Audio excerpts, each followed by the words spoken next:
Quand on parle de la Syrie, je fais remarquer, je commence par vous faire remarquer que Al-Qaïda est l'allié des alliés, parce que paraît-il c'est comme ça qu'on les appelle, de François Hollande, de M. Obama et de quelques autres, n'est-ce pas? Al-Qaïda est allié sous le nom Al-Nosra, mais les mêmes, nous les bombardons en Afghanistan parce qu'ils sont méchants. En Afghanistan, ils sont méchants, et en Syrie, ils sont gentils. Alors, Daesh est méchant en Syrie, mais redevient gentil quand il s'attaque aux Kurdes. Vous savez, c'est un méli-mélo où on se moque des gens. Hein.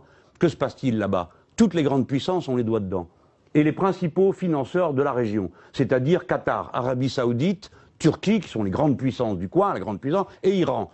Et c'est une guerre tout ce qu'il y a de plus classique et conventionnelle, d'influence, pour détruire des pays qui posent de manière séculaire des problèmes aux monarchies du Golfe et aux Turcs et aux Iraniens. Clairement, la stratégie américaine et française est en flop total. Parce que Daesh, qu'on devait contenir à un endroit, se retrouve à l'autre. Je vous signale que la dernière fois qu'on les combattait, c'était en Irak. On les retrouve là, donc c'est un échec total. Et on est censé les avoir frappés je ne sais combien de fois en Irak. C'est curieux, ces gens résistent aux bombes avec une vigueur inouïe. D'accord? Bon, les voilà en Syrie. Maintenant que les voilà arrivés en Syrie, on recommence la même comédie. Tout ça n'a débouché sur rien.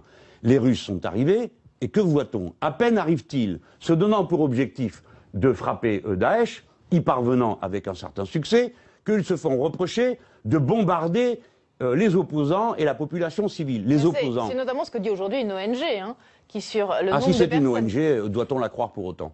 Mais pourquoi pas? Pourquoi pas, en effet, vous avez raison, alors pourquoi pas me croire moi? Bon, j'ai au moins d'aussi bonnes informations, croyez-moi. Que doit-on dire? Et ils bombardent des populations civiles, est-ce vrai ou pas? Bah oui. Vous connaissez une guerre où on bombarde et où les civils ne reçoivent pas de bombes? Ça n'existe pas. La preuve, les bienfaisants intervenants au Yémen, qui eux, vous le savez, ne font que du bien aux 40 000 personnes qu'ils ont tuées. Eh bien, eux, ils bombardent des noces.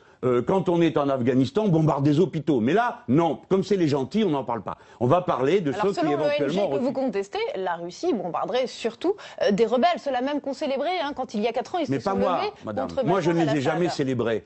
Donc je ne comprends pas pourquoi... Vous ne croyez pas l'opposition modérée à Mais Bachar ça n'a pas de sens. Des islamistes modérés, vous avez vu ça où, vous? Oui, ça existe, à part dans vos canards. Ça n'existe pas. Sur le terrain, c'est sauvage comme les autres. Dans la bouche de nombreux dirigeants occidentaux, ça existe. Oui, ça existe. Suivant les mois, ça change. Je viens de vous dire à l'instant que les modérés, c'est Al-Qaïda. Il n'y a même pas 2 mois, on les traitait de terroristes. Et on les bombarde en Afghanistan. On se moque du monde. Pourquoi j'en parle comme ça? Après tout, je pourrais très bien dire, c'est pas mon affaire. C'est qu'il y a un risque d'embrasement absolument terrifiant. Il y a un risque de guerre mondiale dans cette affaire. Bien sûr. Quand j'entends les Anglais dire qu'ils prétendent bombarder les avions russes qui violeraient l'espace, je ne sais pas trop quoi, ce sont des fous de faire ça. Il ne faut pas faire ça. Il faut maintenant s'asseoir à la table, discuter, et on discute avec les gens qui sont là. Bachar el-Assad. Mais écoutez, c'est pas ça la question que vous devriez me poser. Responsable du massacre de son peuple, je le dis. Oui, bien sûr. Rappelle. Nous et nous tous, nous allons le répéter en chœur avec les gens qui sont à la technique. Mais est-ce que vous, la question que vous devriez me poser, c'est est-ce qu'on négocie avec Daesh? Ça n'a pas l'air de vous déranger. Je viens de dire on négocie avec ceux qui combattent. La première idée qui vous vient à l'esprit, c'est Bachar el-Assad. C'est-à-dire que Daesh n'est pas l'ennemi pour vous.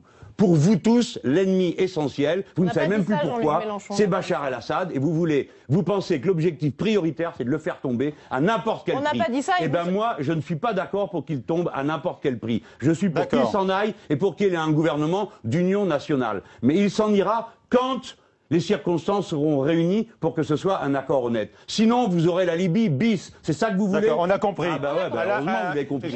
La solution dans ce genre de situation est rarement militaire. Tout le monde le sait. Si la situation était militaire, nous devrions connaître la paix, le bonheur et la joie en Libye, ainsi qu'en Irak, ainsi qu'en Afghanistan. Et là-bas, partout, nous avons défendu des grandes causes très intéressantes, très intelligentes. Le résultat au prix d'un chaos indescriptible, de souffrances épouvantables et de flots d'immigrés dont vous savez tous que ces pauvres gens fuient quelque chose que plus personne ne comprend.